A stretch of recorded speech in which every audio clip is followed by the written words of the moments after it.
Can you guys hear me? Can Banji and Mark hear me?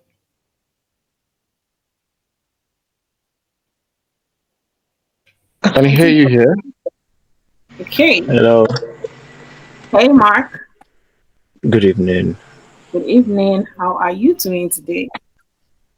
I'm fine. How are you? I'm very well, thank you. It's great to have you and great to hear from you once again. Thank you for having me.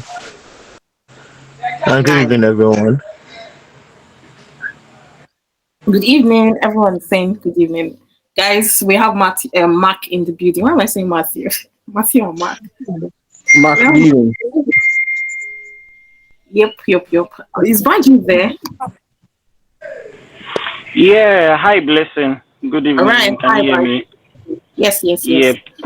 Yeah. How are you doing? I'm very well, thank you. So yes, it is your floor, you and Mark. Please get us into the conversation for tonight. Amazing. Good evening, everybody, and it's good to be here this evening to be having this, continuing this conversation. I think I said it from last week that it was going to be like a series that is going to run for the next 3 to 4 weeks, and I think I also said it last week that um, this session is going to be I'll be having I already confirmed a recruiter who is going to be joining us in this session next week, Saturday, from an international recruitment point of view. And is going to be bringing some of the ideas and things that we need to pay attention to when it comes to like getting international roles.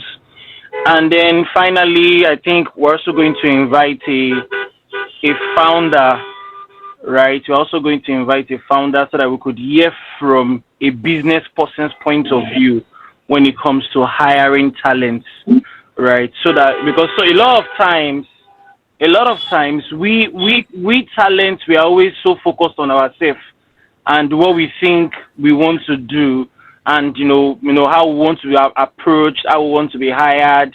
But then many times we don't pay attention to how companies think about hiring, how hiring managers or recruiters think about hiring, especially for if you're looking for like international roles. So yeah, be expectant of those sessions over the next um, 2 Saturdays, right? But for today, I'll be doing this with Mark, and Mark is an amazing person. He has about 10 years of experience in this tech space, from building products in software development to being a product manager as well. So he's also going to be bringing in insights from his experience alongside myself. So also talk about some of the things that you need to pay attention to when it comes to navigating PM job interviews, right? So can everybody hear me clearly? If you can hear me clearly, drop an emoji or drop something. So at least I always tell people to drop an emoji so that I can feel the pulse of the house. So yeah, I can see Blessing, I can see Adedamola, I can see Stewart, I can see thank you. All right, so I can feel the pulse of the house now. All right, so last last session for those that didn't join last session, right? For those that didn't join last session, I'm going to sort of be giving a review into the last session conversation so that we could sort of have an idea, right, from where we stopped. Because, like I said, it's going to be a full series, and it will make sense that you have all the ideas holistically, right? It will make sense that you have all the ideas holistically. So, from where we started out from. And so, I'll just sort of summarize where we started out from last Saturday, right? I talked about how a lot of times for many of us that are applying for product manager job, we don't even understand the weight of the job, like the responsibility of the job. For many people here, and I want to believe that if you are in that session last class today, let's say last class, if you are in that session last Saturday, you would have sort of have an idea that a lot of you don't, or many people don't understand the weight of the product manager role. Everybody's just trying to come into tech, especially for people that are starting out. It's a high responsibility role. It's a high priority role for organizations, right? And that's the reason why product managers are well paid. It's not because of how to do this, you know the theory, but there's a lot of leadership responsibility that you yourself need to understand. And I remember saying in that last session that can you beat your chest and tell yourself that, oh, if I get into this company, I'll be able to add value to them significantly. I remember saying that, and I think I was trying to use the illustration of the value that product managers bring to organization. I said, can you categorically, if you are entering into a company now, can you confidently say that if I join this company, I would increase their value by 300%, 400%, 500%, and so on and so forth, right? Because if you cannot confidently do that, then there is no point of anybody giving you the job, right? So if you don't even have that confidence in yourself, and I think I said that in that session I talked about confidence and courage, right? These things are not things that you read in product management books.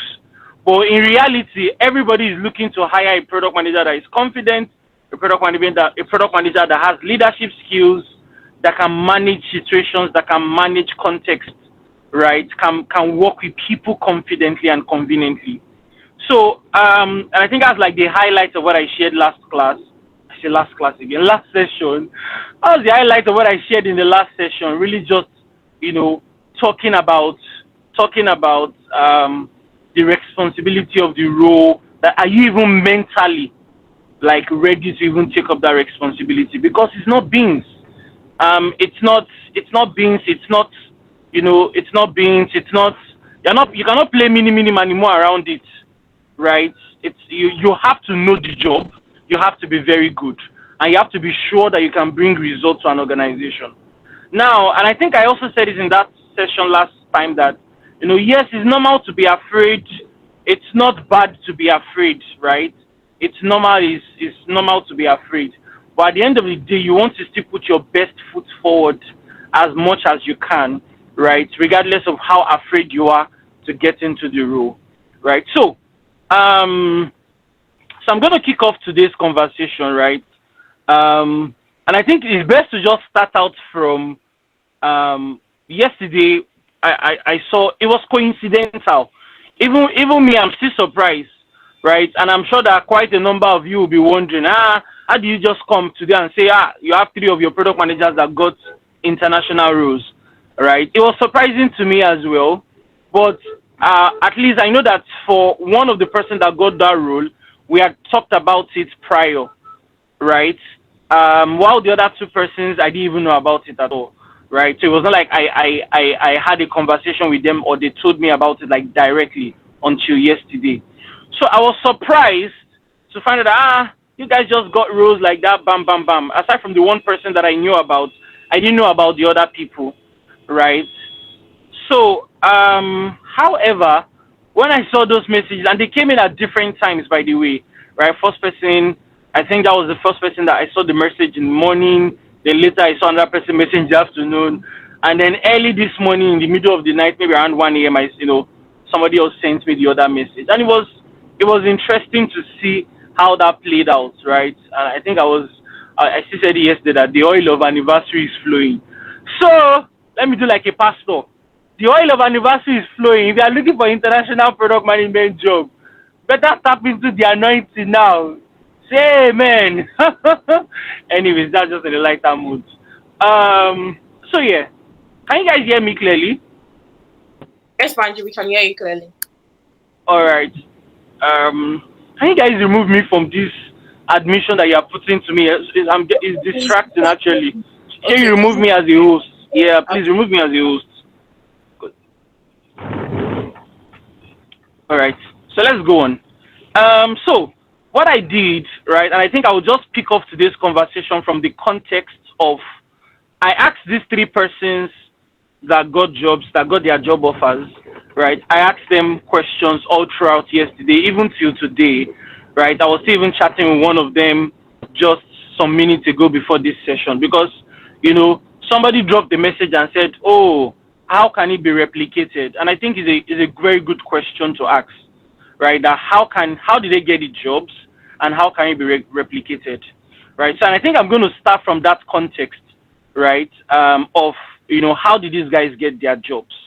So I'll start from person A, because I don't want to mention their names yet. What people can start disturbing them, let them settle in their job, and then maybe later would share their names. Now, um, person A got a product marketing manager role at a US based company, right? That is trying to build like a social product. Now, how did he get the job, right? Um, so according to him, he used to share product teardowns, right? It was part of, I would say his cohort. It was part of Lekki cohort 2. So just in, yeah, Lekki cohort 2.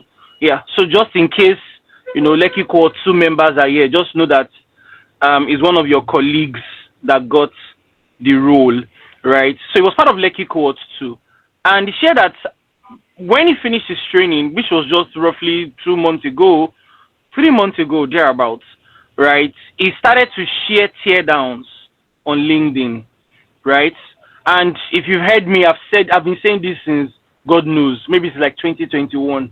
I used to talk about product teardowns, right? There was a time we did product teardown challenge, and we had like 2 or 3 persons got job or so, where we did product teardown challenge sometimes last year. So he started to share product teardowns on his LinkedIn and started to talk about his own thoughts. Funny thing is that I saw some of his posts on LinkedIn, and the interesting thing is that nobody engaged with the posts. But then I was even surprised, when I said that nobody's engaging with this guy's post. So how is this guy even managing himself, right? Trying to be consistent with sharing teardowns, online. But interestingly, well, he sent me the screenshots of how it happened. So somebody just reached out to him in his DM and said, "Oh, we've been seeing what you are doing, and we would like to talk to you about an opportunity."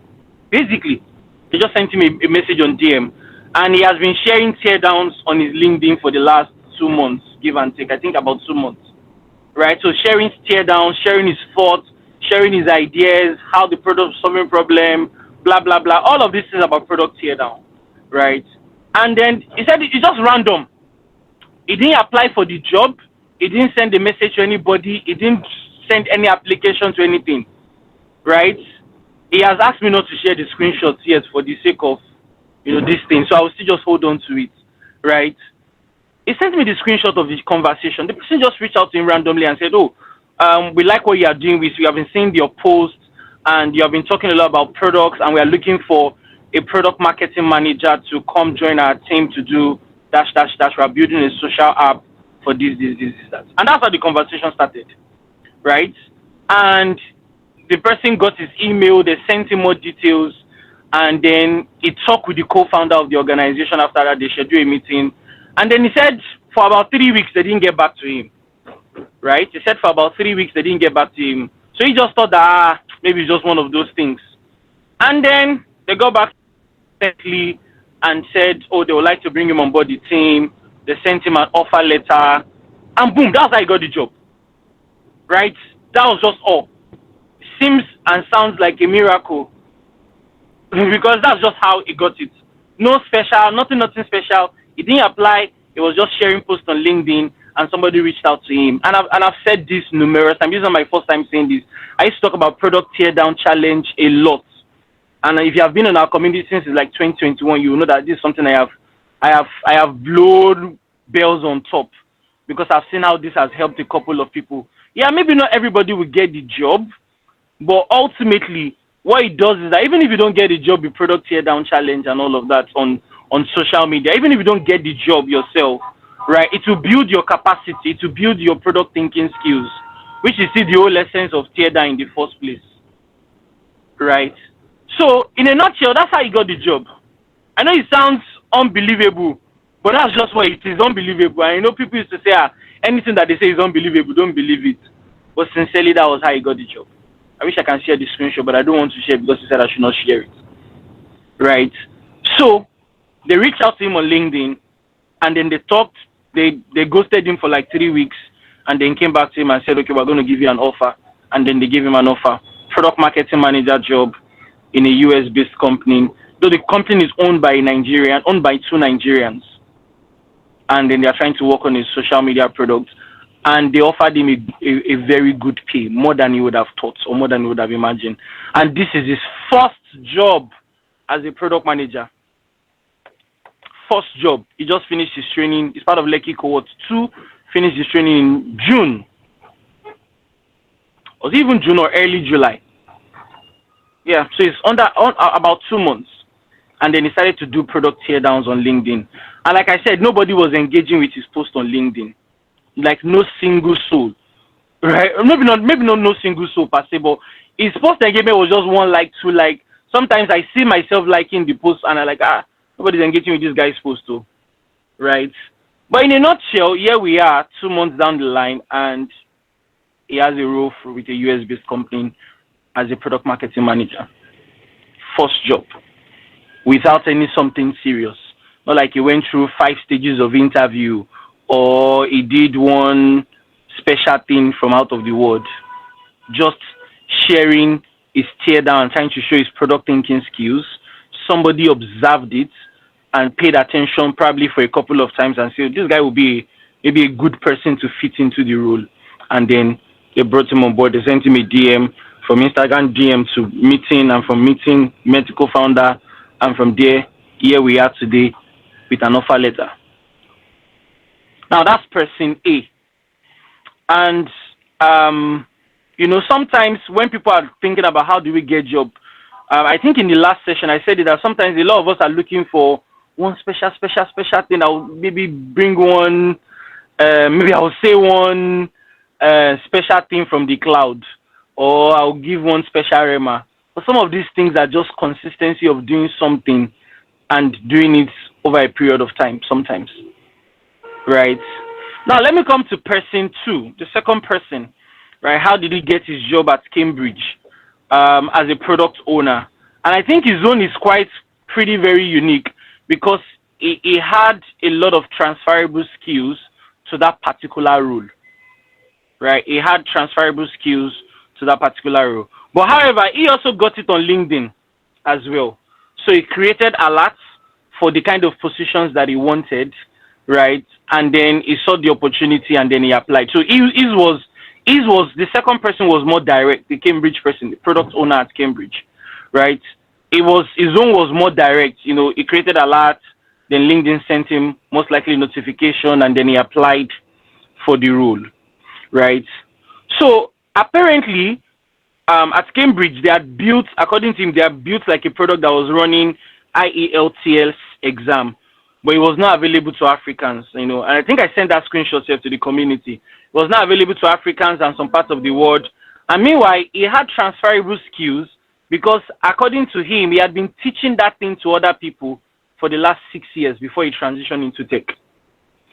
So with his knowledge of being in tech, and having gone through product management, he was part of our cohort. He finished his training earlier this year, I think January or so. They did their internship or so, yeah, right.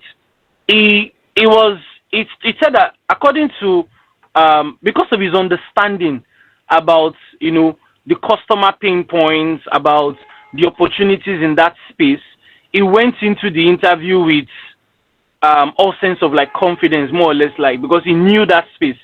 He brought in his transferable skills into applying for that role. So he didn't put away his 6 years of experience. We could say that, he had 6 years of experience fundamentally being a teacher. That's more or less like what he has been doing. He was just fundamentally being a teacher of IELTS exam. I'm sure anybody that's trying to relocate or something, you probably have written something like this, right? So that's what he used to do. He used to teach people that exam, and then in applying for the role, he was able to show his ability that I understand customer pain points in regards to these areas.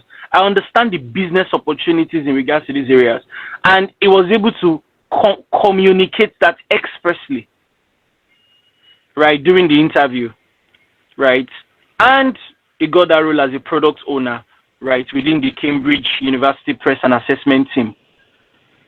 And he didn't just get the role alone, it came with a relocation support. Like they are going to be supporting this guy to relocate to the UK to be part of the team.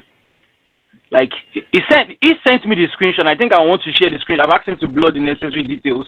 I want to share the screenshot because I know that some people will feel like, these guys are not just capping us and They are not just telling us story that touch the heart and just trying to maybe do marketing for you. No, I'm sure that there will be one or two doubting Thomas, if not plenty doubting Thomases. So he has given me the permission to share the screenshots, and I will share, right? So that if you are doubting Thomas here, you can clear your doubts, right? Um, he got the offer letter yesterday, and it came with that relocation option. So let me open my laptop and just share it. So I want to share it for removing all doubts, just for the sake of you see. So I'm sharing it. Can you all see my screen? Can you see No. my screen? Yes, we can see now. Okay. So as you can see, offer details, agile product owner, Cambridge University Press and Assessment, blah blah blah. See salary, £42,000 per annum. Is there? He's going to be working 35 hours per week, full time, permanent. I don't know if you guys can see all of this information, We can right? see. Um, so, and for him as well, I'll typically say, again, he has a lot of transferable skills that can relate to product management, but this is still his first product manager job. Like, first. Yes, there's transferable skills. Again, I always like to talk about transferable skills, where you can look at all the things you've done in your prior work experience, right? And then sort of link it back to I'll sort of link it back to product management. But in terms of like official product manager role, this is his first. £42,000 per annum. That's £42,000 divided by 12 months in a year. For those that like to do the mathematics sharp, and then convert that to naira. Even though it's going to be a different ballgame when you move to the UK anyway, because their living expenses is different. But in a nutshell, it's a good start. It's not even a good start. It's a great start for somebody starting out their first official role as their first official role with a £42,000 role. But obviously, they are not just going to give him that job because he say he learned from Innova Lab, or because he decides to say that, I know something, right? He must have demonstrated qualities. He must have demonstrated that it could bring value to the table to Cambridge. It's not about I know the theory, I can tiwa, I can just talk. Nobody's going to give you £42,000 and just because you can talk or because you know the theory per annum, right? And we all know Cambridge is not a two-way university. Is in the league of them, Oxford and Harvard and co. Right. This back to the last class. Can you confidently beat your chest? And I think I know this particular guy because again I know his cohort and I took majority of the classes in his cohort. And I can say for a fact that I know that this guy he knows his onions, he learnt well, he have leadership qualities, he learnt well, he was very good in his class, paid attention to things, did his capstone project excellently well,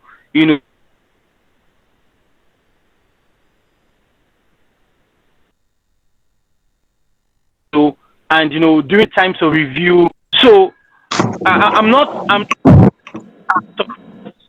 right. I'm not totally surprised when I see that he got the opportunity, even though yes, is amazing.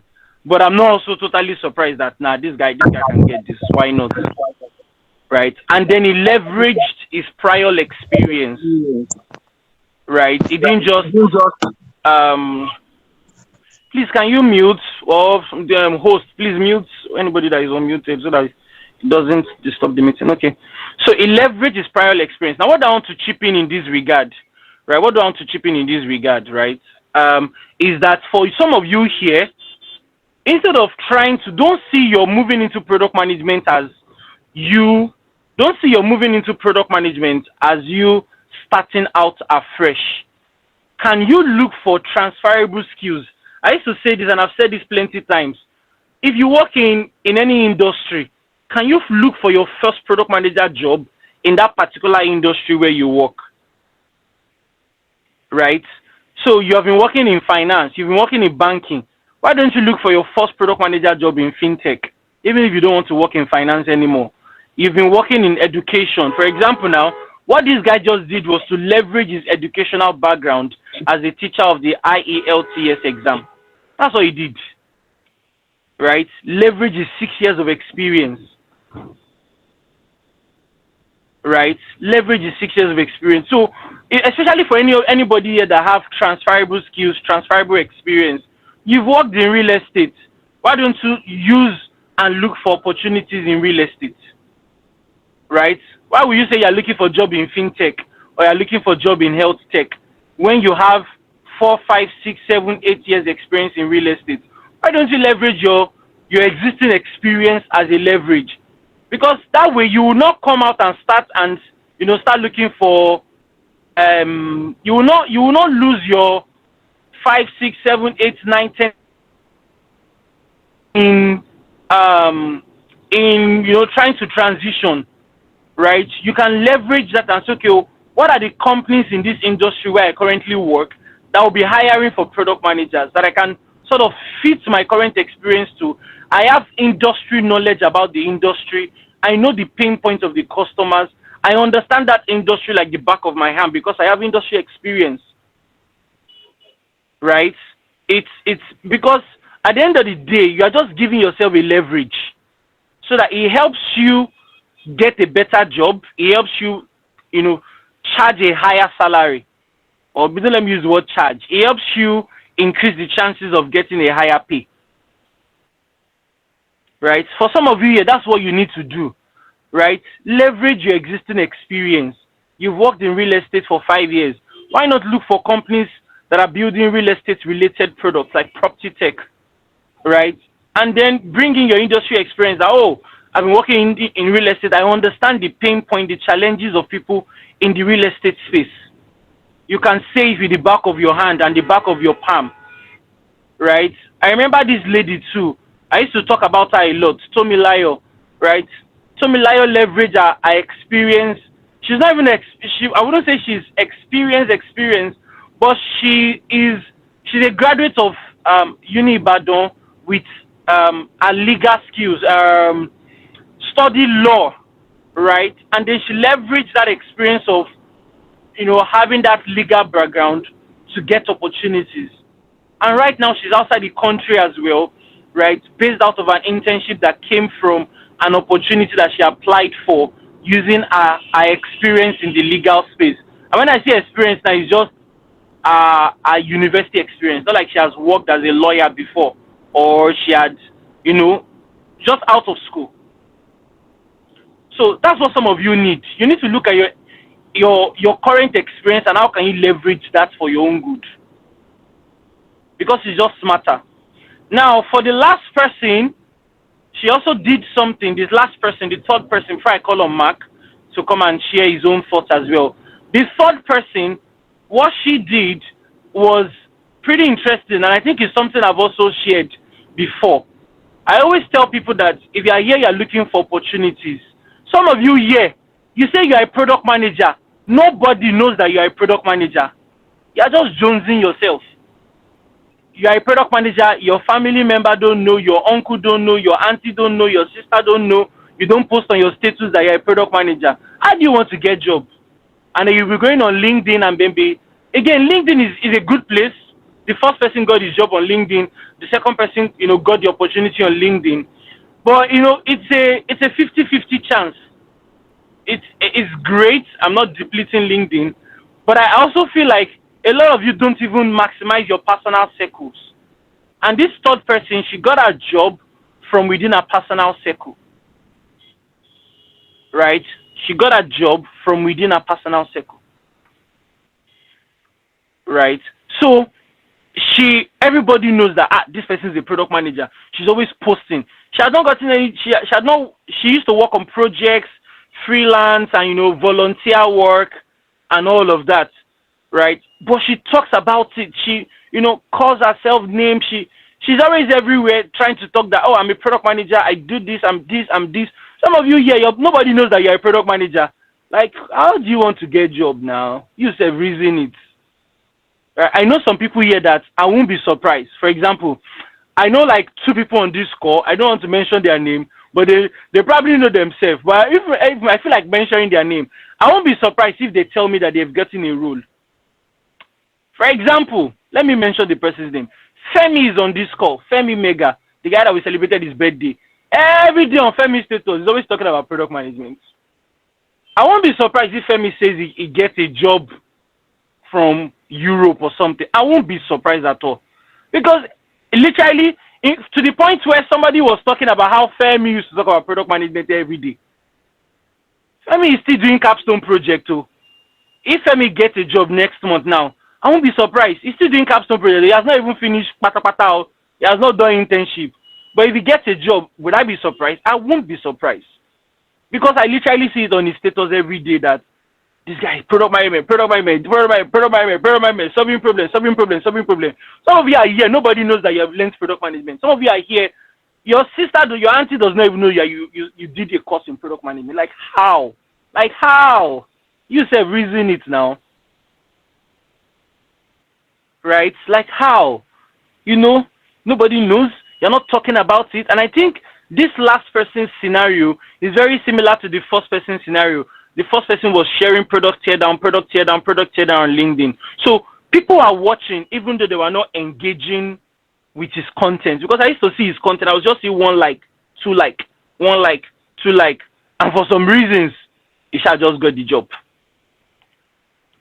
So in case if you are here, you're looking for for me to say one magic thing, this is how these three guys got their job. First person was just posting on LinkedIn. Second person applied via LinkedIn. He applied actually, but then his own advantage was that he used his transferable skills and his experience in that space, right? Teaching IELTS exam to get the role at Cambridge. That came with a relocation opportunity that they are going to be contributing to help him to relocate to the UK, right? And the first person got a product marketing manager role. The second person, which was the person I shared with you, got an agile product owner role. That was a screenshot that I shared with you. And the third person got a product manager role, also with a UK startup. Right? And the third person got it through a friend. Right? The person knew that she's always talking about product manager. And they said, oh, there's an opening. The person is a designer. And the person said, oh, there's an opening in my company. We are looking for a product manager. And the person referred her, and they called her into the team. And then, right now she's expecting the offer letter. She has not even done interview, just to chip, but they have added her to the team group without interview, without plenty talk. The first person too, it was not plenty talk. He just had one conversation. With the co-founder. The first person that was posting on LinkedIn, somebody from the company reached out to him. They scheduled a meeting. They sent him information. Scheduled a meeting with the co-founder. He just had one meeting with the co-founder, and that was all. 3 weeks later, they got back to him and gave him a job. So as you can see, it's even easier to get jobs when you put yourself out there than if you are just trying to apply for things and you don't even have any leverage, anything that you can leverage upon. Either industry experience, either you sharing things. You have to find what will work for you, because obviously all these things might not work for everybody, right? If you are comfortable sharing product teardowns on LinkedIn every day or every other day in the week, do that. If that's not your forte, then at least let people know, your church member, your friend, your designer. And I want to chip this in. If you know designers, if you know developers, be friends with them. Those guys used to have gigs.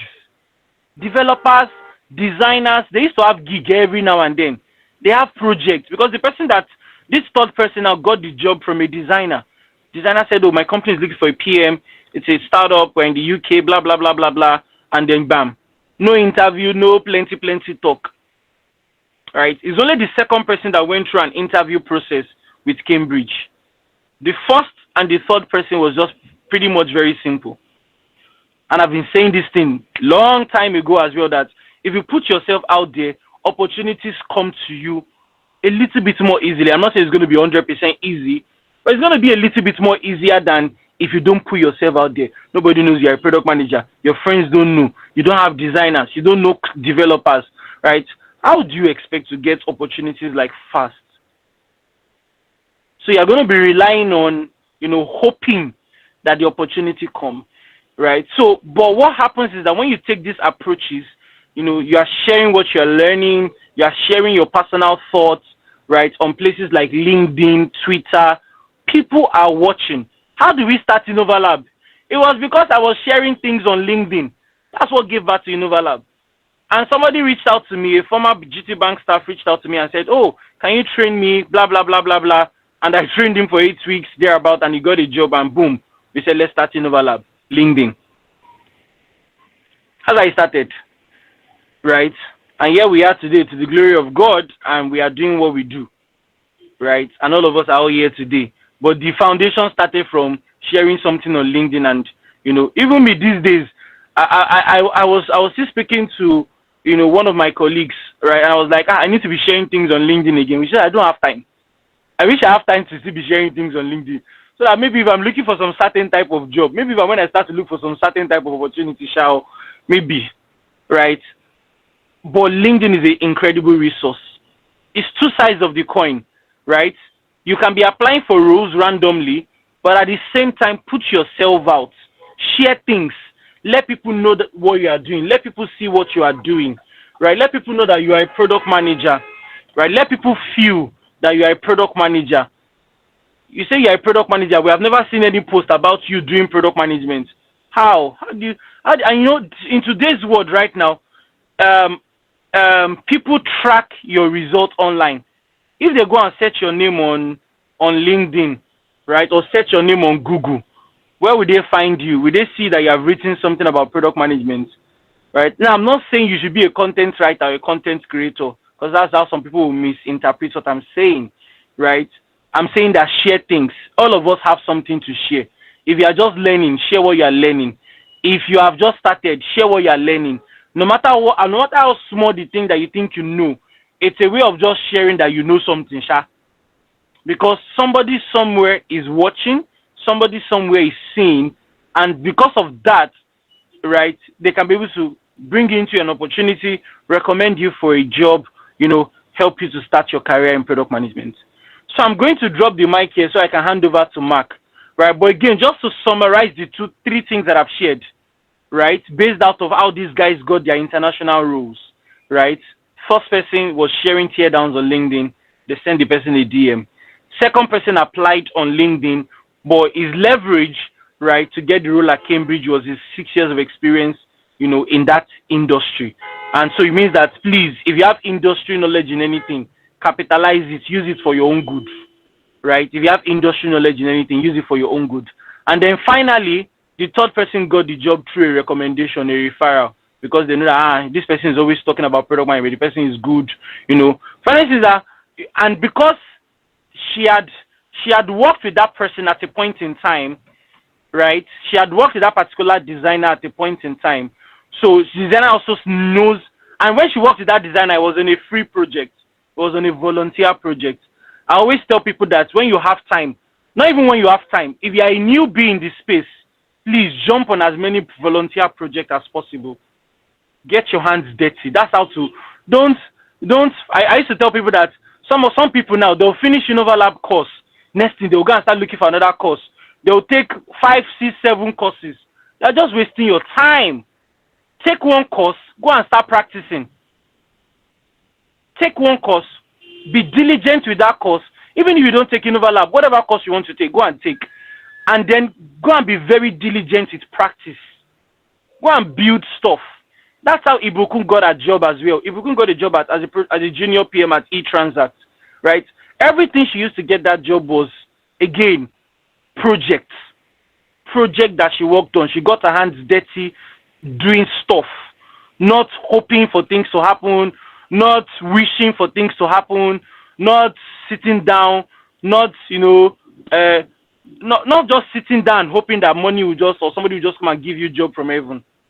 Get your hands dirty, get your hand doing stuff, get your hand building stuff.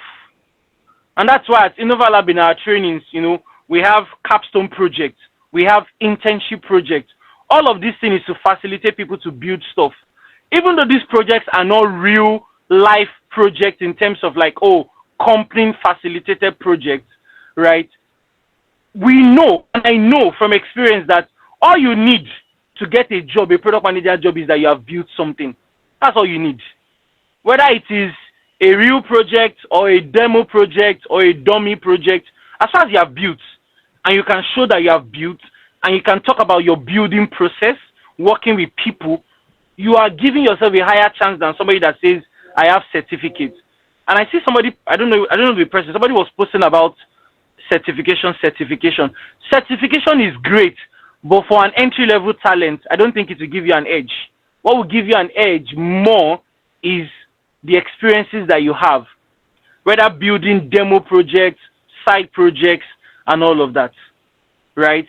Is most times certificates become more important for people that have experience, that have, senior level experience. So, for example, now if you say you want to get AIPM certification, certified product manager certification, if you are still a newbie, it won't give you leverage. Don't let me bobo you, right? It won't give you leverage. Instead, go and build stuff. Go and work on stuff. Go and work on projects. That's what will give you leverage more than the certification. It's people that have experience that certification have a tendency to give them leverage. I can say, oh, for example, now, if I want to get a job now, because I am a certified product manager by AIPMM, at my level, it's going to give me leverage, right? But if you're an entry level, you just want to start out your first job, you're still looking for your first job, your AIPMM is not going to give you leverage. It's what you have worked on, what you have built that people want to see. And I remember saying it in last time that for when companies are saying they are looking for people with 1 year experience, 2 year experience, 3 year experience, it's not because they don't want to give junior people job, right? It's because a lot of times junior people don't know what to build. So how do you remove that bias of 1 year, 2 year, 3 years experience? Go and build stuff. Work on volunteer projects, right? Again, for those that are in Innova Lab training, they know this. You are doing capstone, you are doing internship projects. All these things is to help you have something tangible that can be added to your portfolio. Without further ado, I'm going to drop the mic and hand over to Mark. Thank you so much, everybody. I hope I've been able to communicate and not confuse you that, if you're not doing some of these things that I've just highlighted, then you need to get started. Let people know you're into product management. Share things on social media every now and then. And use your transferable skills. Leverage your experience. Especially if you have been working in other industries, other career paths, leverage your experience. Thank you so much, everybody. Over to Mark. I don't know, maybe we should, I don't know, I think Mark should go first before we take questions. Right, I think Mark should go first before we take questions. Thank you. Hi, Banji. Can everyone Yeah, hi, hear Mark. me? Can everyone hear me? Yeah. Okay. Um. First off, well done. I actually don't know what I want to say right now. Yeah. You've trust me. You've killed it. You've done justice to it. And I think I'm gonna start with the transferable skill thing. Then I'm gonna tell maybe 2 stories, and I'm just gonna be done. At least storytelling is part of your life as a product person. Yeah. So I think I'm gonna do just that. Now, transferable skills. Now, when Banji was saying, yeah, if you become a product manager, you think you're just gonna start afresh. I've seen people that have had to train a couple of people. Well, in the number of days I've used as a product manager, I used to always tell people, anyone that is close, I tell them I've just used a couple of days in product management, which is true. Yeah. And I've seen people, for instance, I've seen doctors do transitioning into product management. Now, this is a doctor becoming a product manager, yeah. And the only thing they're applying for is gigs with fintech space. Now, when you are at the interview, it becomes terrible because at that point, you're not able to relate to them from that point of view. Yeah. And that is one thing that I've realized, that transferable skill in our world essentially is important. You have a life before, don't throw it away. Instead, simulate that life into your new life, right? And I think that is one. Yeah, that is one. and it's very, very important. I've seen a lot of people want to try different jobs, and there is no knowledge of that space. Now, it's one thing for you to start reading about a particular industry. It's another thing for you to have a very good understanding of that industry. Now, if you're please don't throw away things you've taken from Banji in this conversation. Add this to it. As a product manager, this is one of the principles I use. I have a couple of principles as a product person, anyways. Right? Is one of the theories or the philosophies I work with. It you know the tilde shaped ideology, right? The jack of all trades, blah blah blah, PM and all that. But this is what I play with, which is I want to know something about everything, and I want to know everything about something. Now, while it is literally not true for you to know everything about something, I rework it with I want to have a very good understanding of product management. But every other feed around product management, I want to be able to hold reasonable conversations and not be in that conversations and be screaming or more, or more, that kind of thing. I want to be able to relate. You can't engage me in pastries and I would be lost. It's not possible. You can't talk about health and I'll be lost. Before now, I used to tell people, right, that the most challenging product I've ever built in my life was when I had to work on a pregnancy uh, ecosystem application. First off, I'm terrible with health. Secondly, I know nothing about uh, how to be a better or a conscious person or how to have pregnant women around. I was not privy for that experience. Yeah. But when the product came, it was from guys in Harvard, and I had to work on it. The first thing I did was I immersed myself in that documentation. The only reason why I got that gig was because, okay, it was a recommendation that, yo, don't worry, this guy is going to build your product. But when it comes to the knowledge, I had nothing to transfer in there. But after that experience, having to, and yeah, I remember preeclampsia a lot, right? Because I really played around that word, right? I played around the baby sizes and all of those, using it or comparing it against fruit. Still have a lot of documentation from there, but what do I want to bring up? I may not be the best gynecologist. Well, I am not. I don't know nothing about it, but I'm able to say, okay, I pick this knowledge from here, and that is the idea. Now, the knowledge I could transfer is anything tech because I've always been around that. Even while I was in school, I just wanted to be in tech. But I'm able to now have know something about every other thing. I don't have to know everything, but when you're able to contribute reasonably, and that is my own take on transferable skills. I just wanted to put that out. Now, to navigating PM interviews. First off, yeah, I think the first thing I want to ask is like motivational speakers will tell you, you're looking for a job, you need to do at least 20 to 50 applications every day. While it is amazing, while it is sweet to apply for 20 to 50 jobs, for that 20 to 50 jobs, how many do you read their user, their JD? I say user story. How many do you take time to even understand what they want? Do you know I've seen a lot of people that apply for jobs that don't even check their work policy. Some jobs you're applying for don't want applications from Africa.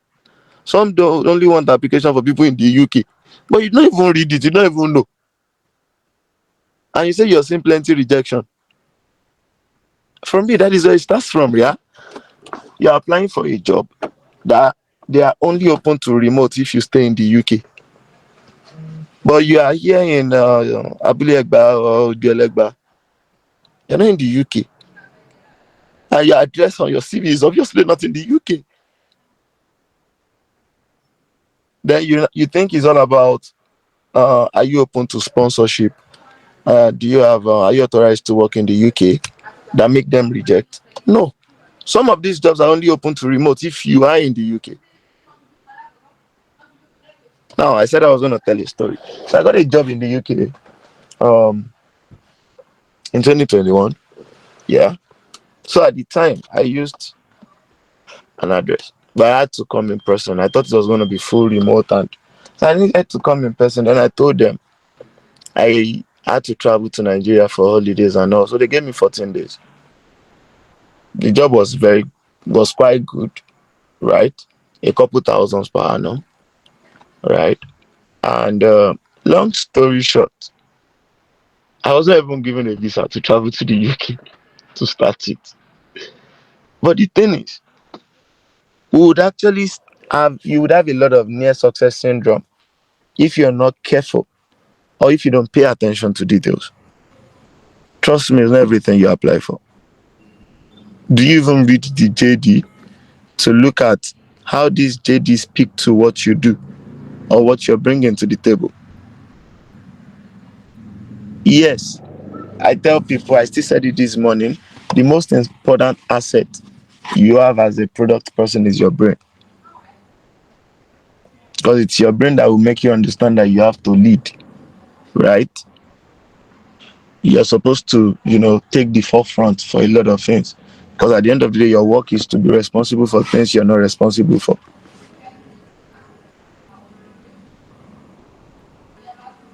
But how much of attention do you pay to these tiny details? You're applying to a job that is a Web3 product manager, yeah? But you've never even worked on one single product. Not to talk of worked on blockchain product or had anything in NFT or had anything in the Web3 space at all. You will get rejection, and that's the truth. But before you tilt the CV, can you take the time to look at, okay, what is the policy? If it's hybrid, you are in Nigeria, you don't even have a visa. You're applying for an hybrid role in the UK. No. Let me say it in our language. You're wrong now. Do you want to be taking Okada from Lagos to UK every week?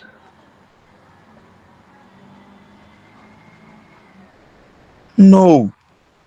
We will get a lot of near success syndrome like this.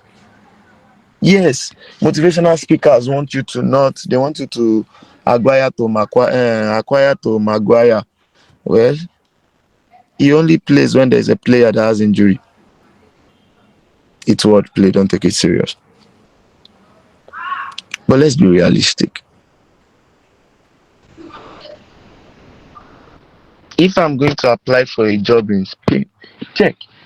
Do you might be applying for a job in Spain and they only want someone who speaks Spanish. Now only Yoruba you they speak. Adugo, now only Igbo you get. You understand? Just leave them. No go. They won't answer you, and that's the truth. But no, you now come back and say you have the bulk of most people's mail, yeah, rejection mail. And it's not their fault. It's the acquire to Maguire people. They have so pushed you to make sure that you have to apply.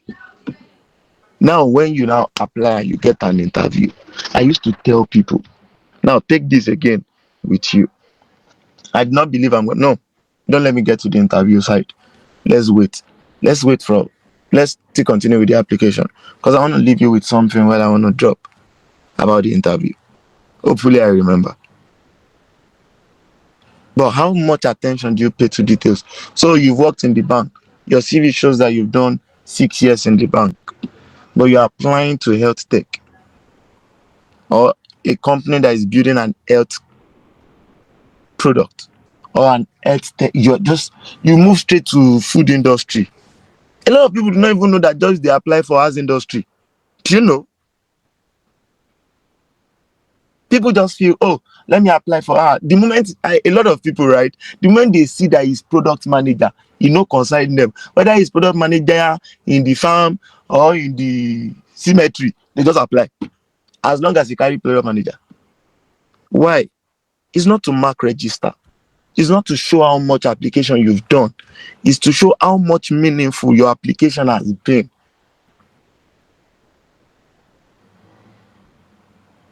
The applications you applied and you submitted, do they resonate with what you have in your CV? Last week, Banji was saying if you want to apply for 20 jobs, let have 20 CV fitting to that 20 jobs. The problem is how much of that JD do you read?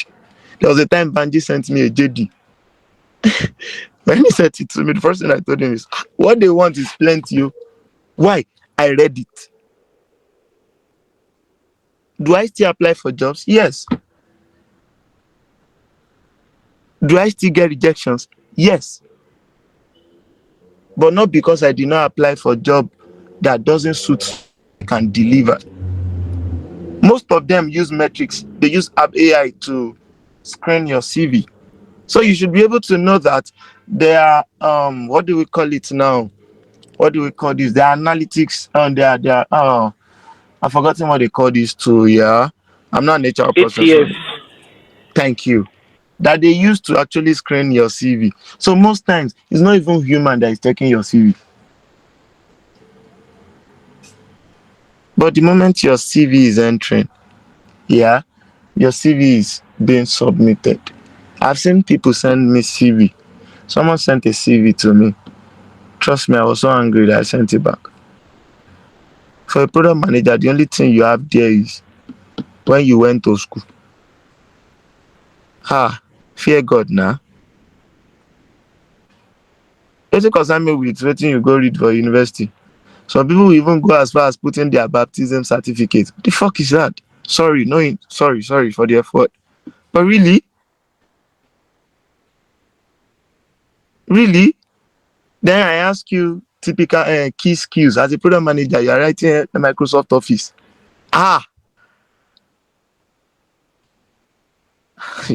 Egbam. Is our God not good and kind to us like this? But let's be realistic. Let's face it. There are jobs, but why are you not getting it? Why are you not getting it? Why is it like I'm applying, but they are not responding? Do you know a lot of us have applied so much that we are used to the rejection mail? That even when you are applying, in your mind, you know that, oh, now rejection they come. I've been there before. Trust me. But what are you applying to? It's not about going the international route alone. A lot of you don't even apply for volunteering jobs. Do you know that the truth is what a volunteering international job will cost you the most is just your data? For Microsoft Teams or Google Meet. And in the US, they use a lot of Meet self. Now, to the second or maybe the first story, I don't know. I don't intend to take a lot of time. Banji did a lot of justice. The first job that paid me $8,000, right? That year, I started as a volunteer. And why? They are building a product that speaks to ESG, economic and societal governance product. Things like Glassdoor, something that allows people to have a voice for you to speak out, right? So I applied as a volunteer. When I spoke with the CEO, he said, we're not paying. I said, yes. Why? I want to be in that space. I worked with amazing POs, amazing PMs. Jesus Christ. Great engineering guys. After, is it a month or two, they gave me an offer outside the blues. Well, I took the offer. It was great. I worked on it for like 4 or 5 months. Then I resigned. Personal reasons. It was no longer aligning with what I want. Apparently, the key thing was my line manager, which is my direct PO, she resigned. And I was not ready to take on that amount of job at that time. But you don't even apply for volunteering job. Some people don't even check whether it's mid-level or intermediate or beginners that they're applying for. Now, when you apply, let's take you out of the tables of application. Let me get you to the one where I'm going to leave you with. When they call you for interview, what happens? See, this is it. When you are going to the interview, go as what you used to watch in movies and you laugh with, which is, when you watch comedy skits of people that are helping others, it makes you laugh, right? It gives them confidence. When you're walking to any interview, irrespective of the company or the organization, Fortune 500, 10 million, 500 million dollar company, forget it. First thing you should have at the back of your mind is you are not going there to write an exam. You are not going to a court where you have guys that want to, and that you have a judge and a jury that want to sentence you. You are not going to a space where they want to crucify you. You are not an ex-convict. You are not the guy that they want to. You don't have a case. There's no handcuff at the back of your hand. Do you know what you are?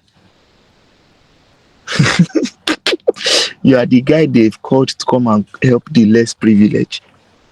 Do you know who the less privileged is here? They are the ones that are less privileged. You are the professional that they need to solve their problem. If you enter with that mindset that they have a problem and they had thousands of people to have applied, but it's only you they called to come and solve it. Why? It's because you are the only one that could solve their problem. Don't go there thinking they want to crucify you. Go there realizing that you are the one that they need your help. You are the professional. Once you have that at the back of your mind, the interview process becomes easier. They have a problem, they have a challenge. That is why there's a JD. They've told you what they want in the JD, right? See them as less privileged. See them as people in the uh how do I say this? And you people realize it's sarcasm and it's not the it is not me condescending. See this as, no, don't let me use that word. I don't want to be condescending. But see it as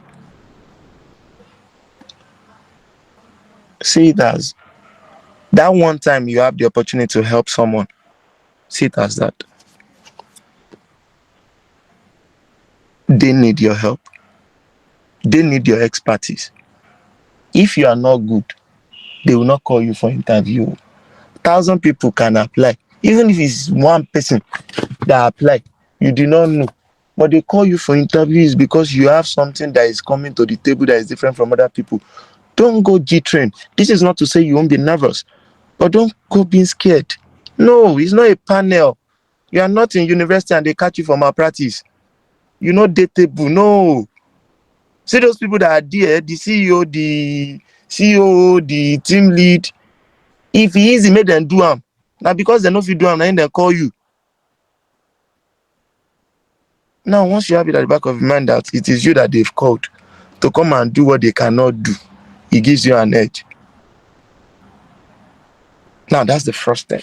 You are not there to be judged, to be scrutinized. You are the professional that they are calling to come and solve a problem. So see yourself as the doctor that they are calling to the theater room. Imagine you are the doctor and you want to do surgery on me. Again, Blessing will say I've started her kidney again. Right? And you want to do surgery on Blessing, right?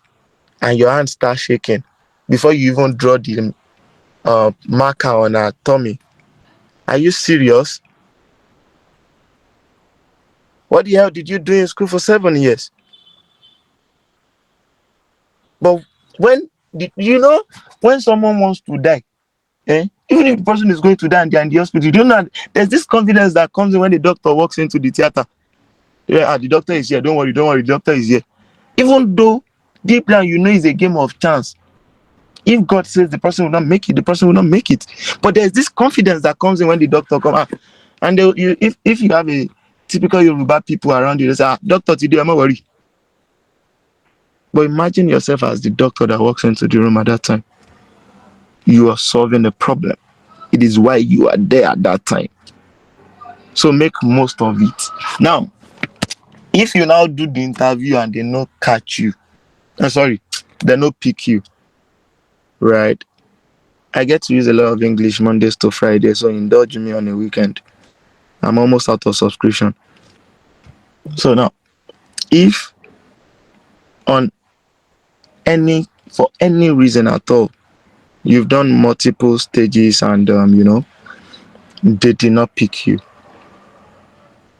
instead of you to feel down, can you replay the interview process in your head? What do you learn from it? And I said I was going to tell you a story. So in 2021, I interviewed for this particular job in the US. No, in the UK. Steer 73. That's the name of the company. Big company. Sweet one. They were doing exactly the same thing I've been doing all my life. So it was a sweet space to be in. So I did the first stage, did the second stage, did the third stage. Then the fourth stage. Maybe because I'm black. I don't know. But the guy is a white guy. Racism is still a thing. So he went with another white guy. This thing I'm talking about, I cried. I cried. But you know what? I was pained because I wanted the job. I was desperate for it. Well, I now did a mail back to them.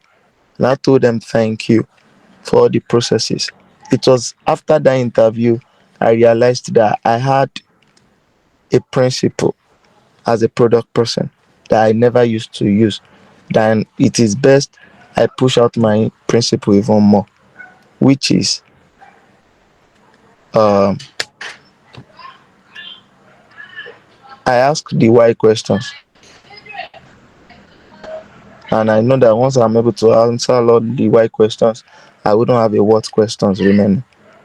It's just the same thing you do in OKRs. The what is the objective, the why is the key result, and all of those. And it was just amazing for me. Trust me, after that interview, I walk with my full chest into any interview. Into any interview.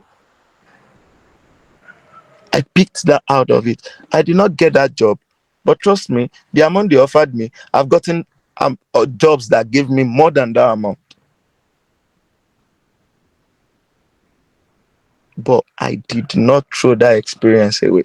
A lot of you have interviews and because you did not get it, you feel bad. Yeah, you will feel bad. I'm not gonna come here and quote it for you. I want you to be successful. I want to be able to see you on LinkedIn and you tag me and say, oh, just like Banji is showing, those things gives butterfly in your belly.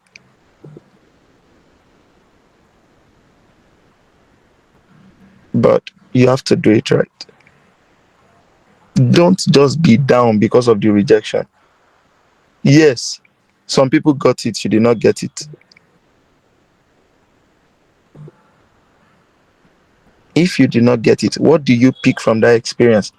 Let's take it outside product management a bit. The same way people used to say, after multiple relationships you've had, did you not learn anything from it? Learn something from the interview. What did you learn from this past interview that you can use in the coming one? Or for every interview, you are just an upcoming artist. When you want blow, pick one out of it. Pick a knowledge out of it. They would ask you questions that will resonate with how you become a better version of you. That is it. And another thing is, don't feel down about the experience of the interview at all. Not the result, not the experience. They will talk to you anyhow. I did an interview as a PM for a venture capitalist company, a big one. I won't mention their name. They're in the UK. Do you know why they did not give me interview? The woman asked me in the interview, so how many countries have you traveled to? I said, Mami, Ekola Solade. Sorry, for those that don't speak Yoruba. How do you say it in English like this? We should be doing this thing during the week. English are finished. Um, I was like, so ma, I've never had to travel out of Nigeria. She was like, oh, okay, so you've not been to, I've not been to any other country. Now, why did she ask that? Do you know, I first felt bad, like, she had go come thief money, go Ghana if I never get money to do Ghana. And I was part of those people that they used to tell you that if your passport no get visa, na national ID card. So I was in that scenario where we are part of the people that will use our international passport as means of ID. So that was what I was in at the time. So this is not to say people that their passport and means of ID is still good. At least it's better than NIN. Take that as a consolation prize.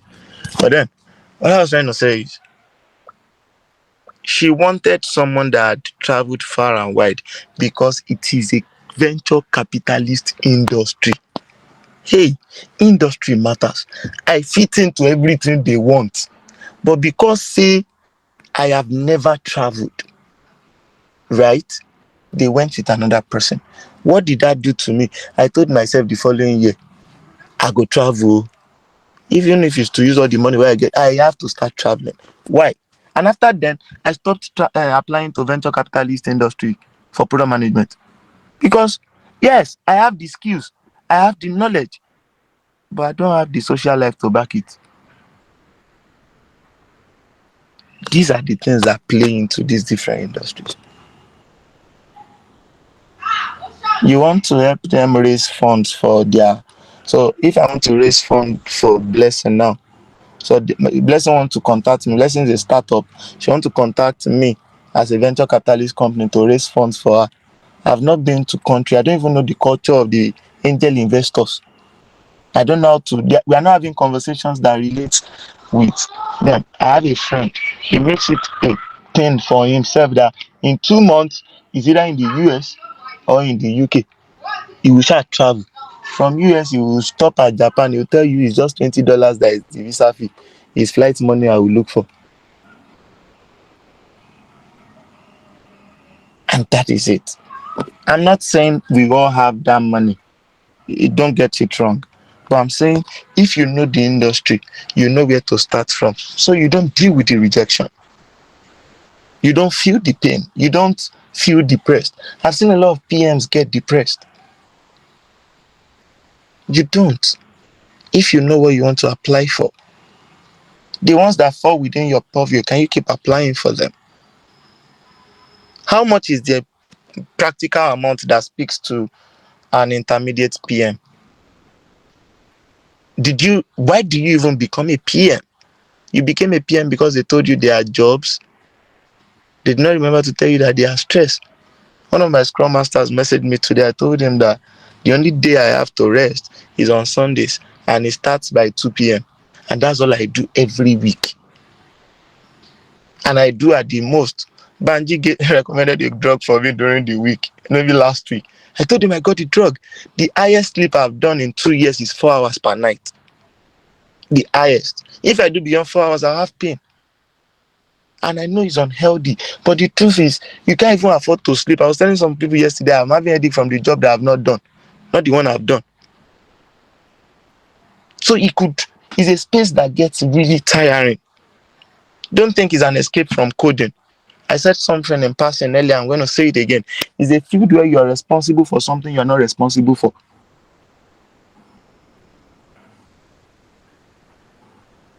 And we used to say human beings are the most difficult people to deal with.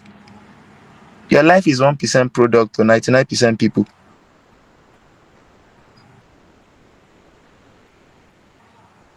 So how do you fit in? If you're just starting out in the PM, what is your salary expectation? As much as I don't want you to settle for 100,000, that's not why you transited or transitioned rather.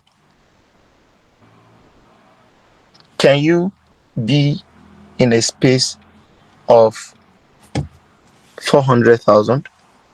If you're in a 400,000 space, is your knowledge not what you wrote or you read from the book about who a PM is? Imagine asking you in the interview, so typically, what is your day like as a product manager? Then you say, well, um, as a product manager, my day to day, I make sure to, um, I make sure to, yeah, I've said that to like 3 times. So I make sure to, I attend sprint. Yeah, I start with the sprint, right? And after the sprint, I follow up on developers to develop and deliver on their task, which is amazing. Is it not? That's the only thing you do in your day to day. But because you don't even know what you do in your day to day, do you know that you don't know what you do in your day to day? Let's be fair. Sorry, sorry if it's as if I come attacking. No, it's just normal conversation. Do you know that most of you don't know what you do in your day to day? If I ask you as a product manager, what do you do? Most of you don't know. You just know that you have tasks on Jira that you move from to do to in progress, right? Or you have on ClickUp or Miro, or you call your developer and say, Femi Alpha, what's the update on this feature that the CEO talked about yesterday? And that is what you do in your day to day. What happens in telling them your story? You people have read and have written stories, right? What happened to your storytelling skill about carrying them through your journey? Let them feel your life. If I walk you through my day to day, you would employ me on the spot because you realize that I don't even have a life aside product, and it's not true. I'm typically unserious if I'm not working. But how do you sell that compelling story to them? A couple of you, or most of you, might have seen a couple of law movies.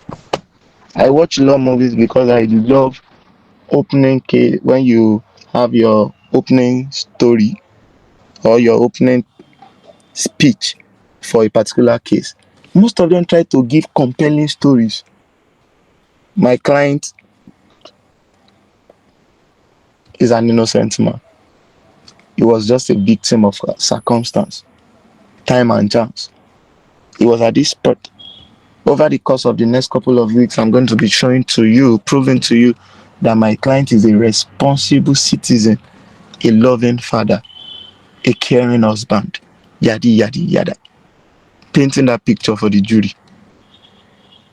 A lot of you cannot even paint the picture of you, but you can paint your face on Snapchat. We misplace priorities before we go to interviews. I've seen people come to interviews as a product person with round neck, and the round neck and slack. Then their background, you'll be hearing, please, mo fẹ́ ra zobo ń bẹ̀ ọ́ ni o. No now, no now. Panji was saying it last week.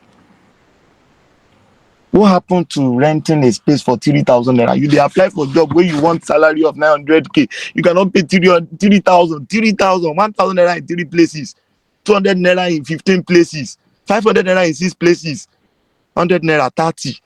It don't even reach one bill for a space, and you collect AC and to the CV. Most of you are still using resume.io, the free version. Well done. The Lord is with you. Most of you, your LinkedIn carry bios like God fearing. Well done. Shebi the rest PM no fear God. Are you serious? Are you serious? Do you even know what it means? I tell people I don't have a social presence. If you want to know me, go to product man, go to LinkedIn, and the only thing you see there is product manager. But when you enter into the bio, you would see. Most of you cannot even record a post on LinkedIn. Well done, Agba PM. How many product managers do you read their content on Medium? You think they don't look at it? Ha! Do you know when offers come from me at times? An offer came from me in June, but it was in Lisbon. I just told the person, sorry, I'm not ready to travel now. They will reach out to you, not because of what you wrote on your. See all those ACIM, PPM, APC, PDP, AppGuard that people used to write behind their name. It's a good one, oh. It's a very good one. It puts you up for visibility. The question is, how many community do you even follow on LinkedIn? Some people don't even know that there are communities on LinkedIn. How many product communities do you follow? As a product manager, do you know that you are supposed to be a plug? A plug. But most of you are sockets. They are not plugging anything. Product manager will not get product designers in their contact.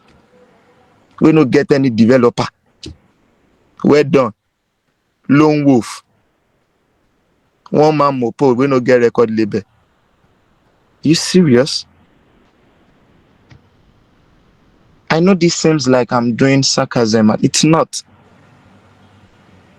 How many people do you know in product management?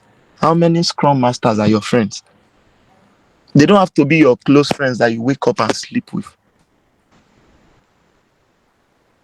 How many do you know? How many? Check your contact list. It's only people, most people that are on your status are patronize me. Oh, don't wait till I post. Anything you want is inside my DM. Send me, don't wait for screenshots. Most of you, Zelle, Day, PayPal, is it Q? What do they call those names? Crypto, forex. Convid. No, now Yahoo boys, most of them get our contact. All these, is it Convid? So I say Convid. ACH Day, Cash App. I remember Cash App. Ask for details. Use like those are the people you have on your contact list. Well done. And you're a PM. So who are you posting your content for?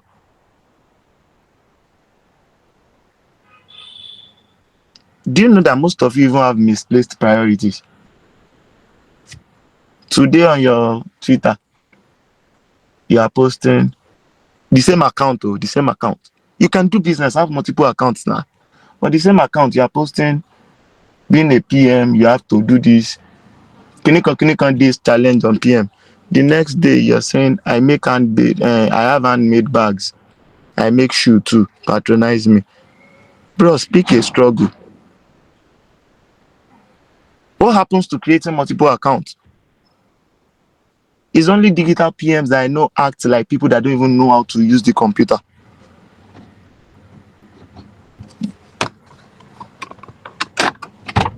What a gross misplacement of priority. You can create multiple accounts, right? Nobody will hold you for having multiple emails. Will they? But no, it's the same account. You don't even have different contact lists. So let me ask you, if they walk up to you now, let's say you are Banji, and someone reach out to you in a freelance role and say they want to build a product, and they say they want you to assemble the team, who do you want to reach out to? Who is your developer friend? How many developer plug do you have? So because someone tell you that they want a .NET developer, you don't even know what .NET is. Sorry, you know what .NET is, but you don't know who writes it. Or they say they want C#, you're not telling them, I'm just a product manager. Okay, we'll see what we can do. Then you start writing it on your status.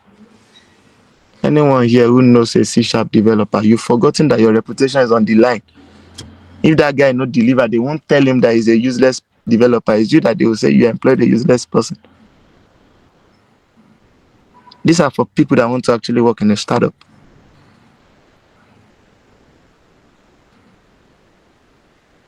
Conclusively, this is what I'm going to tell you. Know what you're applying for. Have an identity of your own. Product management has niche. Pick one. Now, pick a struggle. Please. I'm begging. Enough of the abuse of this skill. Enough. It's painful. We have a lot of knowledgeable people out there. People that are proudly dumb. No insult. It's a long list already. Don't include it yourself in it rather. How do I mean? Know when to say no. Know what you're applying for. Pay someone 15,000 naira to optimize your LinkedIn. Please make it a task at least once in a month. I will post something because, like Banji said, we can get busy. Like, get really busy that you won't even remember that you have a LinkedIn account. That's how product management can be. Oh. But you've not started the job. You've not started, you don't have a job as a product manager yet. You're still working as an accountant or in a bank. Optimize your LinkedIn. Let them see you.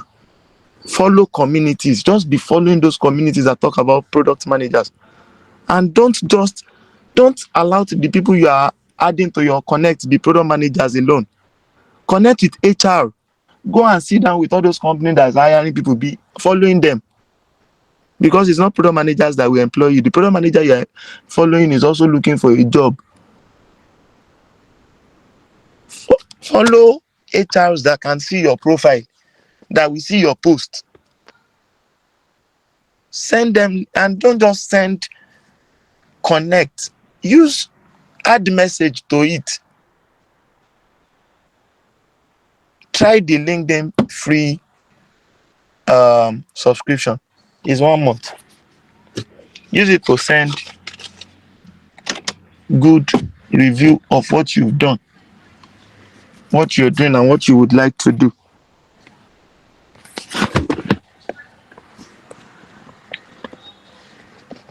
Let it clearly state who you are as a product person. Then use that opportunity to follow people that you know that can help your career. Don't be too proud to ask for help. You want to go for an interview, reach out to someone that has done it before. Let them give you nuggets. There's no area of concentration, so it's not exam. But someone can always tell you this is how to approach it. Then when you now get to that interview, please, especially if it's Onyibo, carry water. Because if you're talking to them and your voice have go, they won't even tell you sorry. But it will be terrible for you to be in that interview and lost your voice. You can drink water. They don't have all these our unnecessary moral standard that we have in Nigeria. Please drink water. I once got a job, and I still work with the company, by the way, in the US. And the HR later told me after we became close after a couple of years, she said, "Do you know that they kept saying it that it was the way you carried yourself in the interview. You actually appeared as someone that knows what they are doing. Don't go to interview and be saying words like, you know, the way I've been talking to you guys since very not serious way. Don't go to interview and talk like that and say things like, um, you know, no, look at this now. They ask you, so what would be your go-to market strategy for our product? And you now start saying things like, you know, when you're working with when you go to the market, those people, you work on the different market strategies, you look at point A, point B, and you know, blah blah blah. Don't say things like that now. Can you be more constructive? Don't have a lot of open-ended questions in your words. Don't talk to them like you're talking to your pal. You want to help them, yes, but they are not your G.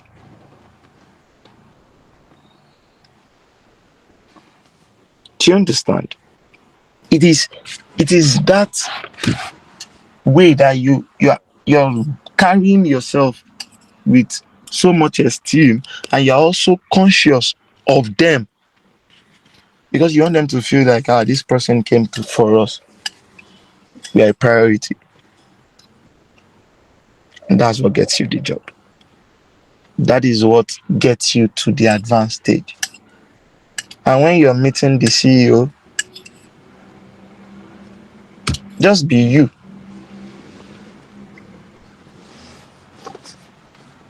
The CEO most times just want to ask you, most times, the experience I've had with most CEOs is, what is your notice period? Don't tell them 1 month, tell them 10 working days. Because most of them might be in urgent need of the person. If you tell them 1 month and the next person is telling them 2 weeks, they probably will go with the 2 weeks person. And it's better to go to interview and they ask you, what is your experience? Instead of telling them you have 5 years experience. Do you know it's actually sweeter to tell them I have over half a decade experience in product management? It makes it look heavy. Master the art of wordplay when you're talking with them in interview. Wordplay allows you to understand the choice of words to use per question. Not them asking you to tell us about you and you're telling them I'm the last born of my family. Anything can concern us. I'm a boy in the family of two. Yes. Or they're asking you tell us about you. You're telling them my name is Mark. I went to CNS College. I graduated from Unilorin Statistics, second class. They will now say it like this: so second class honors, lower upper for the honor is the upper division people that used to be proud. If it's lower division, they are always very humble because they know say they no pass, they no fail. Now 2-2, they no win school, school no win them. Now 1-1 draw, 1-1 point. Do you understand? But see all those 2-1 people or first class people, they're the ones that come with the shoulder. I graduated from CNS College, then I went to Unilorin, second class Horns upper division in statistics. Eh? So what? How much your Horns don't put for your account? Can you be realistic? Tell us about you is your sell point. Take it as you're writing a user story. Create a story around yourself so much that you put it in your notes, that you see this story about yourself and you be like, if I pitch this to myself, will toast yourself with your about you and see if you will say yes or no. If every time you're asking yourself out with your about yourself, you are saying no, then there's a problem. Keep refining it until you see someone reading about you to you and you be like, it's a lie, it can't be me you are talking about. Then you've hit it. But they're telling you, tell us about you. You're saying there's really nothing about me. I'm quite reserved. Ah, Egbami. Pele, reservoir or reservation center. Can you be more expressive of yourself? Can you say it to the point that when people know that when they hear you talk, they are more interested, they want you to say more, that you stop talking, they will be looking at you like, is that like, there's a difference between is that all and okay, we've heard you. There's a difference, right? There's a difference with we feel you still you still want to go on, and don't worry, I think we've had enough. Let's go to the next question. A lot of times they go to the next questions because you're going off point.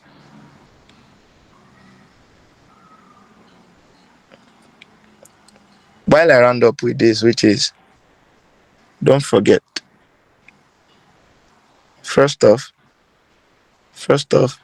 that transferable skill. Banji laid emphasis to it. What you're applying for, read the job description, please. Read what they expect from you. Read the location, read the work policy before you apply. It saves you stress. Some people, they don't want you to apply if your time zone is not UTC -5 or +5. You do not even read it. You are GMT. You do not look at their time zone against you. You have applied. They will say no. but you won't know. Why? Because the only thing you see is the product manager, and LinkedIn is now so annoying. You just click easy apply, you have applied. Yeah, support it. But don't forget, read the JD. Take the time, read that JD.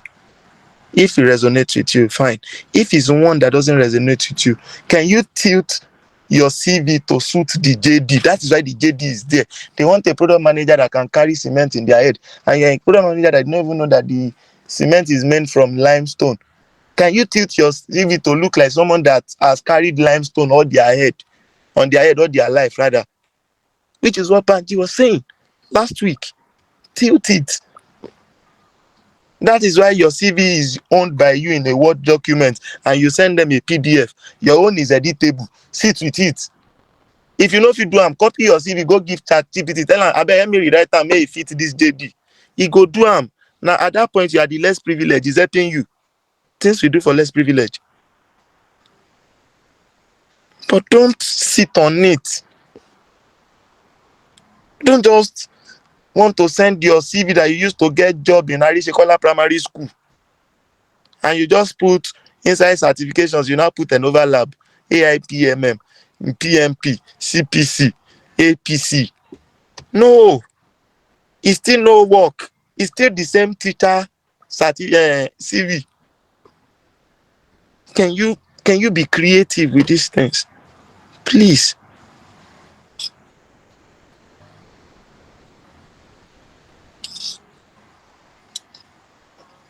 Yes, ChatGPT will say that. Please. Then finally, when you now pass the interview, when you now reach the point of interview, ha, don't forget, you are the professional. They are the one that need help. You are the professional. They need your help. Is why you're going to the interview. All your knowledge is valid at that point. Everything you've taken time to learn, at that point, take that as a victory. Take that as a victory on its own. You get an interview call, take that as a victory. It's phase one. At that point, you are given the shot. The first one is you are giving them the shot of you. Now they are giving you the shot at them. Sell it, kill it. Please, you are not there to be judged, to be crucified. You are not Jesus' junior brother. They are not nailing you to the cross again. They need your help. They want a professional. They called out to someone. You stood out. Go there. Be a little bit nervous is allowed. But when you are entering, keep telling yourself, I'm not coming here to be judged. I am a professional. They need my service. That is why I'm coming here. They called on me because they know I can deliver. And when someone has talked about you a lot, don't be like that brother that they've talked about, that if my brother catch you, he will beat you. And they call you to now come and be the brother to defend, and you reach the fight front, you run back home. No, don't be that brother. Live up to the expectation of what you've told yourself that you are. And finally, they give you an offer and you're not cool with it. Feel free to negotiate. What's the worst thing that could happen? Don't settle for less and complain in the job. The truth is, they will always offer you the least of their budget, because before they employ you, there is a budget in place. Feel free to negotiate. Be reasonable while you're negotiating though, but you can always ask. Thank you. That's my time.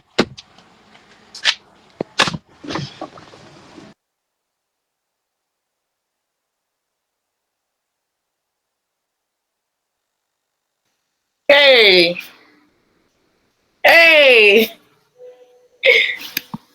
Oh my goodness. Thank you so much, guys. I don't even know what to say. Cause yo, this is massive. I thought Banji was, I feel right now, I feel like Banji just did, oh, let me do a compact. Because, every single thing here, every single thing said is right on point. And trust me, everybody has received sense. I don't know if you have not received sense, but me, ah, I've received sense. So, but yes, thank you so much, Banji and Mark. Mark, Mark showed us shaky. Mark did not leave anybody's neck. He just put his leg like this on everybody's neck like this. Okay, today, everybody will have sense. Right now, everybody, let's re-strategize. Oh. Say sense received. Thank you so much, Mark. I mean, this is this is amazing. Like, this is the first time I'm hearing, the truth in a very, you're not trying to, you're not forcing anybody to accept it. You're saying it the way it is, straight on point, dishing it out, out. You must collect, you must collect, you must collect. And we have collected and we are grateful. Thank you so much, guys. He said, Mark gave us, as in, do you get, it was just really calm about it, just giving us, it started really very calm, ended still very calm, but everybody collected. But yes, thank you so much, Mark. And Banji that watered the floor. Thank you so much too. Guys, if you have questions, please do well to raise your hands. Just comments. Please do well to raise your hands. We would be taking questions now before we end the session. This is like an opportunity for us to ask questions. Next week as well, Banji, like Banji has rightly said, for those that are just coming in, we'll be inviting a recruiter, and some co-founders, right? They would be here, and these people are going to come from, the recruiting team point of view, right?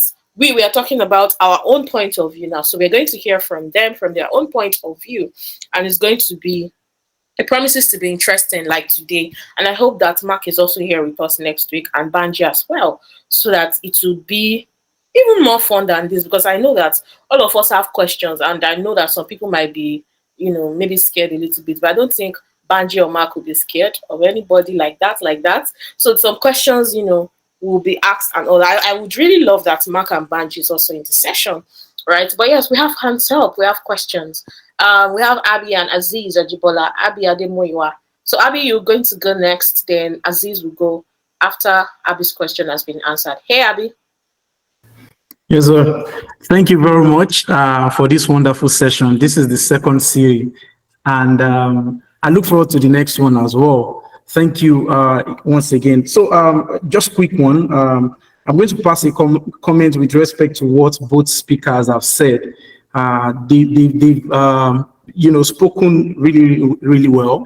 But I just want to say that I think for me, based on the interaction I've actually had with people on the community, I stand to be corrected though, but from a personal point of view, I think people are actually passionate, about the product management job. However, I think what is actually giving most people up is actually their resume. Believe me, and I'm not speaking for like the 100% people here. Believe me, I think many people actually read the JD before applying for a job. I think the problem that people actually have is that most of the time, the CV that they have actually gives them up at the end of the day. And at the end, they receive a rejection mail. For someone like me, for instance, when I transitioned like 2 months ago, I was literally swimming in the pool of rejection mail. Like, it got to a point where once a mail drops and I see the heading, I don't even bother myself to see the content. I already know that, okay, I think this is a rejection mail, and I really move on like that.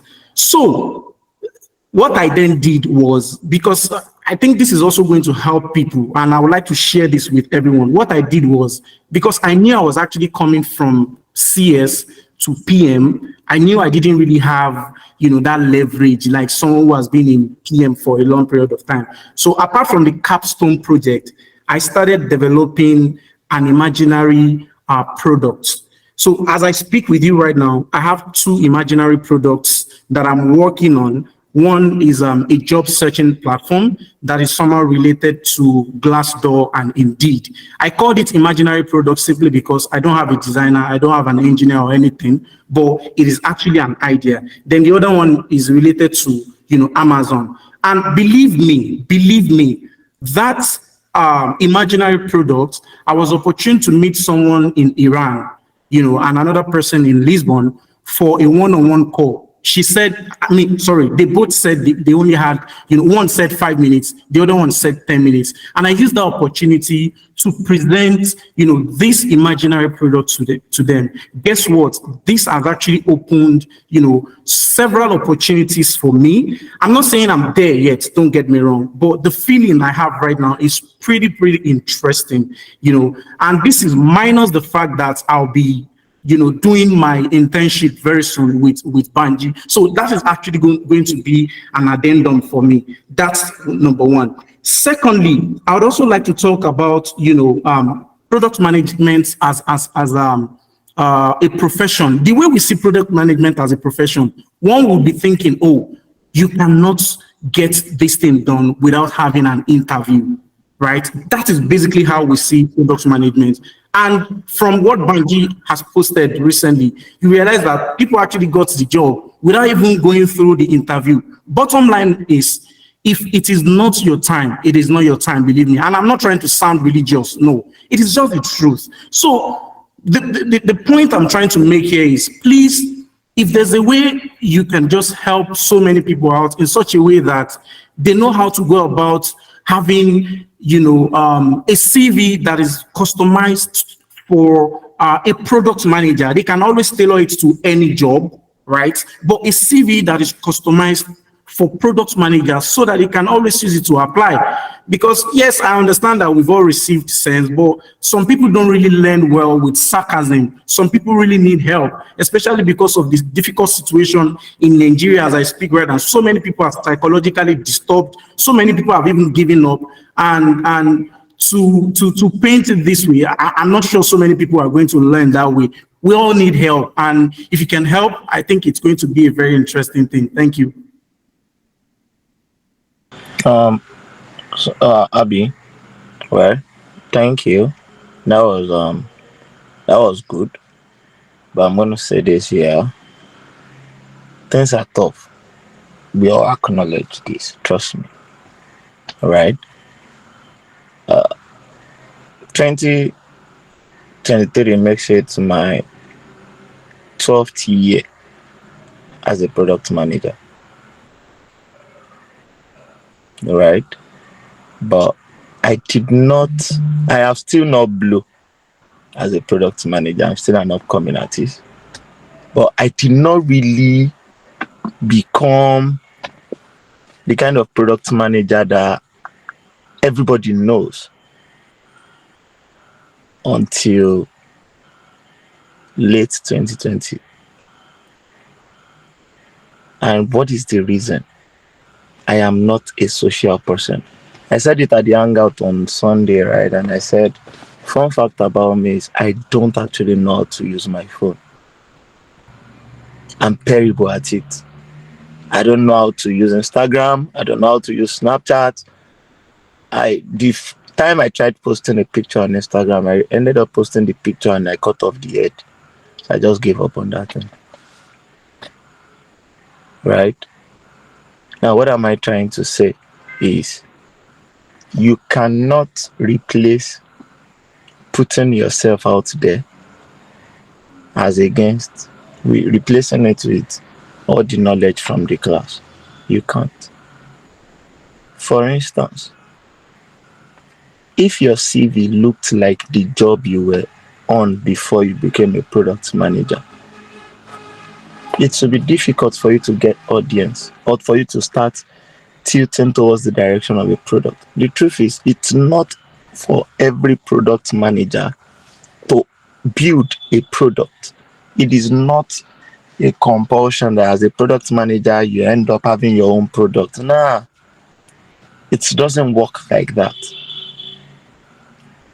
But can you make use of these opportunities? Spend 15K to rewrite your CV. I've seen people do promos 7K, 10K. If you know that they are good, leverage on it. Some people cannot even use appealing stories to get what they want.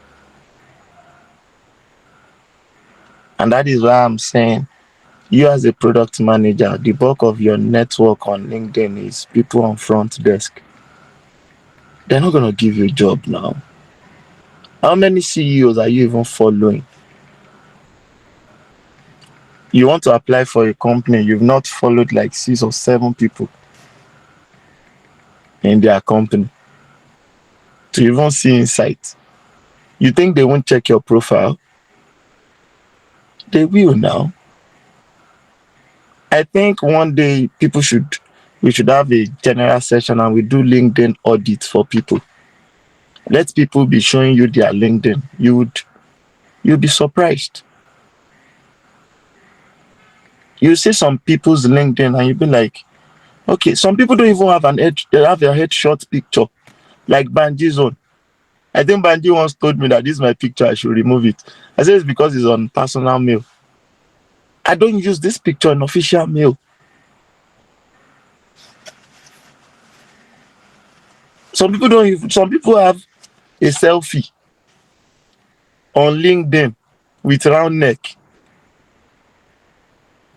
Then there's earpiece, not AirPods, so earpiece with the rope. No. See, our work is, yes, for you to get visibility, there's what we call make believe. A lot of people, when they have the opportunity of meeting me in person, they be like, it's a lie, this is not you, Mark. And this is the whole of me. Oh, I did not remain at home. I came complete. And that's the truth. But when you see online or when you hear the name, it seems like, oh, there's one big person, he would full ground and remain. I'm proud 58 kg, that's what I weigh. But it's all about the make believe. How do they see it as an heavyweight? You just transitioned into product management. Great. It's a field where recommendation works, yes. But what does your profile look like? Do you know that most people will not even check your CV? Most people will not even check your certifications. Okay, Abby, you want to do internship with Olabanji, 8 months with Banji, and you don't have any documentation that you can relate to make it look like these are milestones you've gotten to, that these are things you've achieved. I've seen people write, this person did just one CTA on a product, not a full feature. If you see the way you wrote it on LinkedIn, you think he built the entire product. Again, how do you tell the story of these little things you do? Those things you think that they are nothing, it's nothing. You see people say, I just contributed to building the product. That thing, that contribution you are just putting just at the back is what some people is making an entire profile. You can't help that into people. People need to understand the reason why they want to come into the field. Yes. Imagine these people you said, Abby, that you reached out to. Would they have reached out to you on their own? Let's get to that point where we are very sincere with each other. Would they have, in the gladness of their heart, say, hello, Abby, my mind told me that you're working on a product. Really? But have you even written a review of someone's product and sent it to them because you studied their product? You put in the work now. Oh, I don't know. I think that's all from me. Yeah. Manji.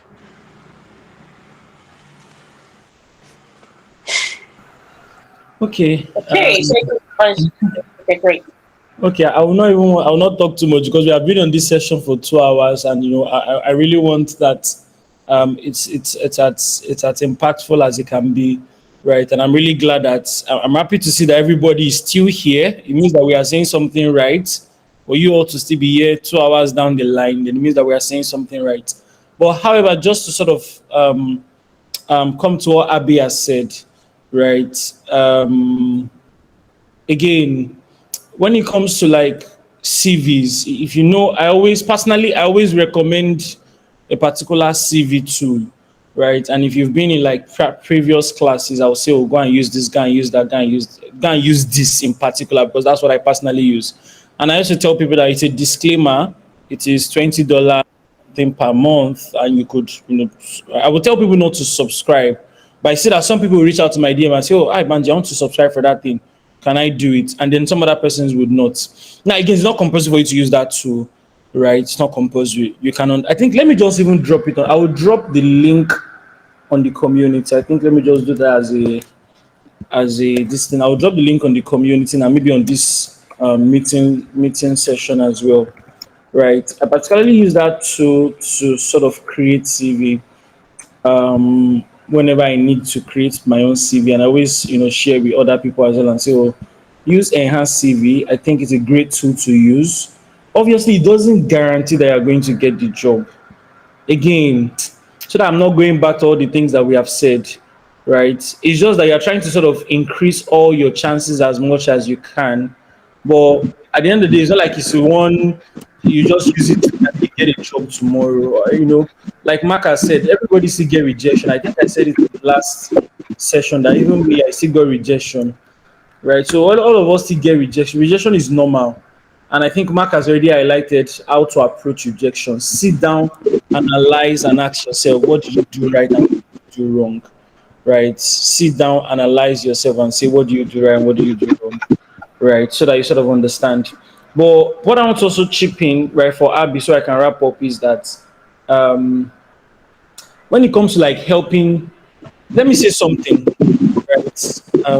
Hi, Ifeanyiwa, can you mute a little bit? There's like a feedback from your end.